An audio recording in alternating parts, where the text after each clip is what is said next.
Hello, everyone. This is Zenja Glass with Unlocking Greatness Podcast. I want to go into, I guess I could call it a part two. I just did a lesson. I don't even know the exact title I gave it, but it talks about are you willing to go deeper and cast your nets again? And I discussed the story of Peter. I believe that was in Luke chapter 5. And now I want to talk a little bit about Naaman, and that's in 2 Kings chapter 5. Naaman was, let me just read a little bit and then I'll get into it. Naaman was a commander in the army of the king of Aram, and Naaman had leprosy. And I'm going to jump through a lot of the story. Basically, Naaman was, let's just say a big shot, right? He was very ill. And there was a young girl who was brought in to serve him and his wife and take care of him. And there was no cure for leprosy. And she basically told him, hey, there's a prophet. I'm going to read in verse 3. She says, if only my master would see that the prophet, there's a prophet see the prophet who is in Samaria, he would cure him of his leprosy. So Naaman went to basically get cured. And Elijah, I'm going to pick up in the story of Elijah. Elijah told him in verse 10, so 2 Kings 5:10, Elijah said, go wash yourself 7 times in the Jordan, and your flesh will be restored, and you will be cleansed. And that's what I want to talk about. The Jordan was not considered a good, clean river at all, just so you are aware.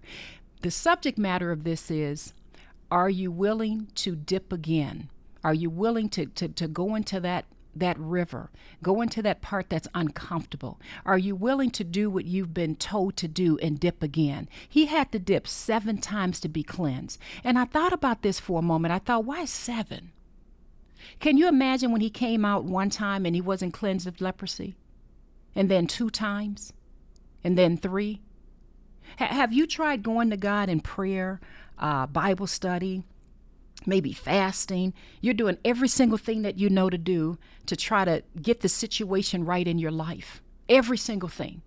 And it's still looking the same. You still don't see the results that you've been praying for years or months or what have you. Or the situation may still seem unchanged and you're doing everything you know to do. And then you dip a 4th time. And then you dip a 5th time. And it's still looking the same.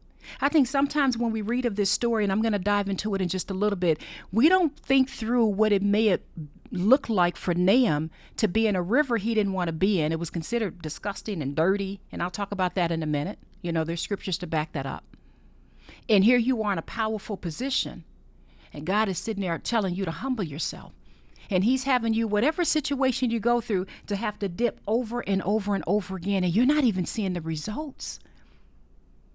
Can you imagine after coming up the 5th time?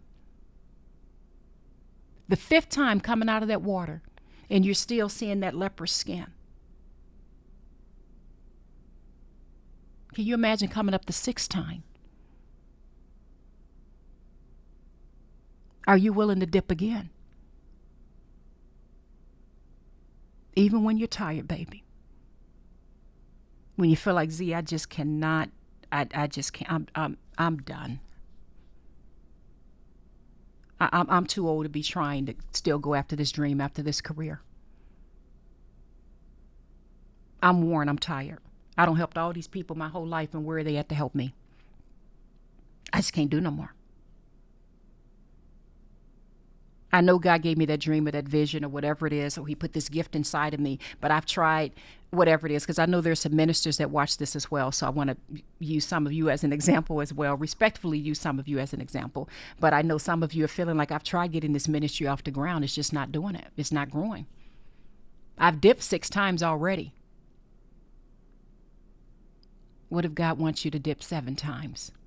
Are you willing to dip again? Now, I'm speaking to you and I'm speaking to myself at the same time. I'm not preaching at you. I'm no one's licensed minister, just to be clear.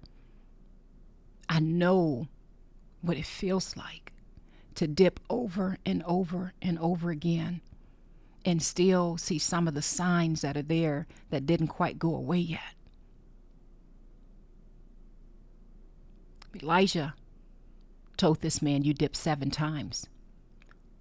Remember when I said in the previous podcast episode, it's very wise of us to look at the scriptures not just in black and white, but to relate it to our everyday lives. For some reason, when I read the passages, it comes alive to me. I can't explain it, but there's life that comes into it.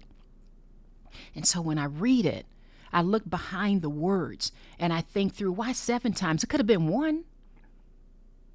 You know, kind of like in Luke 5, I believe it was Luke 4, Luke 5, when Jesus told Peter to cast your nets to go out into the deep waters. He didn't have to have him move the boat. He could have bought all those fish in the shallow waters, but he told him to go into the deep. Sometimes God puts in our hearts to do things that just don't seem comfortable or right. It just doesn't make sense. And sometimes we have to be humbled and we have to be brought to a low place, which is where the healing is at, which is where the revelations are at, which is where the gifts and in many cases the treasures and the blessings are at as well. He didn't want to go. You may say, well, Z, how do you know that? Well, let's read this. Let's read why he didn't want to go. So, in verse 10, Elijah sent a message to him and said, go wash your hands. Elijah sent a messenger to say to him, go wash yourself 7 times in the Jordan, and your flesh will be restored and you will be cleansed. But Naaman went away angry. Because this ain't what this is supposed to look like. This is not what it's supposed to look like. This ain't how I'm supposed to be getting my blessings or be healed. So listen to this. But Naaman went away angry and said, I thought he would surely come out to me and stand and call on the name of the Lord his God, wave his hand over the spot and cure me of my leprosy. Are not Abana and Pharpar, the rivers of Damascus, better than any of the waters of Israel? You know, because they didn't think those waters were clean. Couldn't I wash in them and be cleansed? See, when we read passages, it's so easy to just kind of gloss over that real quickly or look to him like, who does he think he is? But let me speak for myself. I always just like to keep it about, my own personal life. I'm no different in trying to cast a judgment on him, because that's no different than God telling me to do something that makes no sense to me, or I feel I'm above that. Now, we probably wouldn't be willing to admit that out loud. But the truth is, there's many things that God tells us to do or put in our spirit to do. And sometimes we don't walk in obedience because it's like, what do you mean I need to do that? So he says, couldn't I wash in them and be cleansed? So he turned and went off in a rage. Keep in mind, let's go back to verse 1. Naaman was commander of the army of the king of Aram. So this man had power. He had a reputation to keep up. He cared about what people thought about him. So he turned and went off in a rage. Now listen to this in verse 13. Naaman's servants went to him and said, my father, if this prophet had told you to do some great thing, would you not have done it? How much more then when he tells you, wash and be cleansed? So they had to talk some sense into him. And they probably said a whole lot of other things. They probably like, look, you can go back, but you're going to go back with this leprosy. If I were you, I would do what the man tell me to do. So they basically just said, so if he told you to do something great, would you have done it?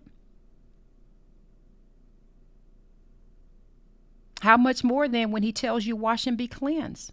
Now look at verse 14. So he went down, and I'm in 2 Kings chapter 5, by the way. Verse 14. So he went down and dipped himself in the Jordan 7 times, as the man of God had told him. Listen to this. And his flesh was restored and became clean like that of a young boy.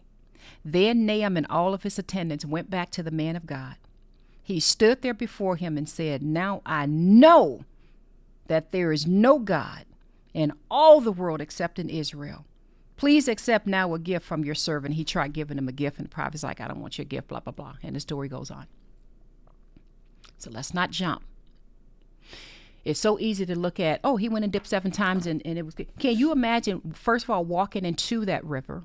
You got to keep in mind, it wasn't considered clean. It was considered like disgusting by many. So you ever walked into like a river or something, you know how the muddy water and how it is or whatever? So imagine being from a whole nother area and being sort of this high ranking type, commander or what have you. And then imagine just for a moment how he felt the first time he completely dipped all the way down into what he thought was disgusting waters and came up. Think about that for a moment and relate that to your life. We walked in humility, sort of. We dipped. We came up. Nothing changed. In my case, I'm just thinking through situations. Another year or two go by. You dip again, you come up. Nothing changed.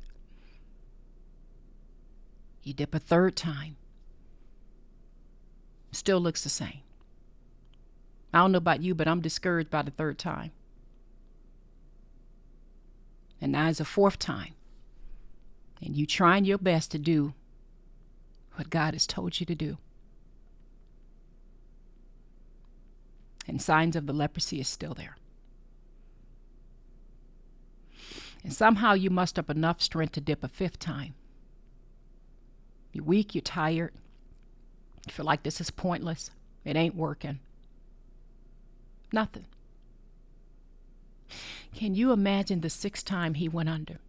I would be so tempted to feel, and I felt like this at various stages in my life, like, God, if you don't work this out, I don't know what I'm going to do. I'm doing what you told me to do. Lord, give me strength. I still don't see with my vision, with my eyes, how you're going to do this and where the changes that's made.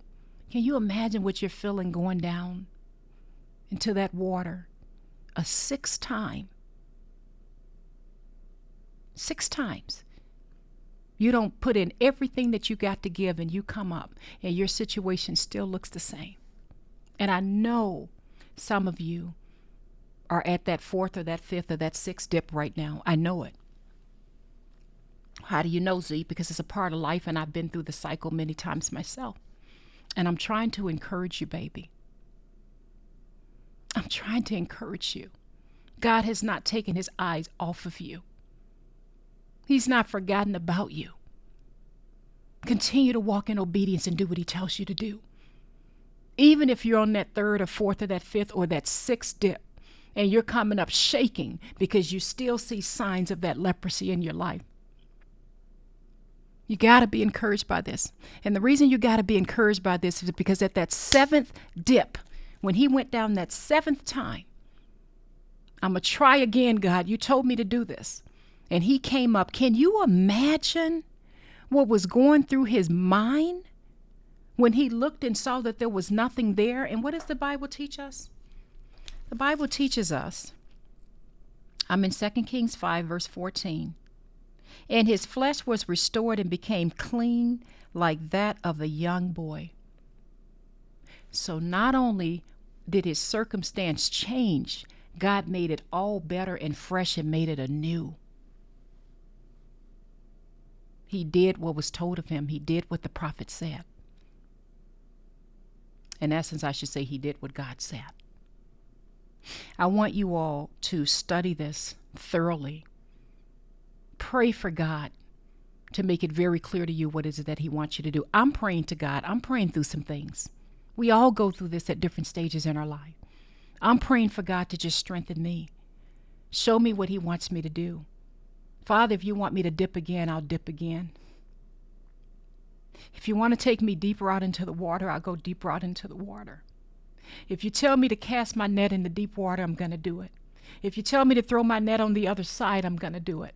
If you tell me to go out into the rivers and you tell me to go into the waters that don't look clean to me and don't look comfortable, and you tell me to go out there and you tell me I want you to dip 7 times, God, give me the strength, the willpower, the spirit to get out there and dip over and over and over again as you've told me to until the leopard is gone.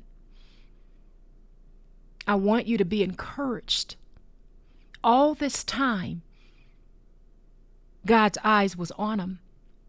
All this time. Even when he dipped all those times and nothing changed. It wasn't until that 7th dip, that 7th one. So some of you, I believe, are on that 4th, that 5th, that 6th dip. And I am telling you, I'm begging you, ask God for wisdom and guidance to dip again. Are you willing to dip again? Be encouraged, okay? I love you all. Make sure you study this out. I love you. Bye-bye.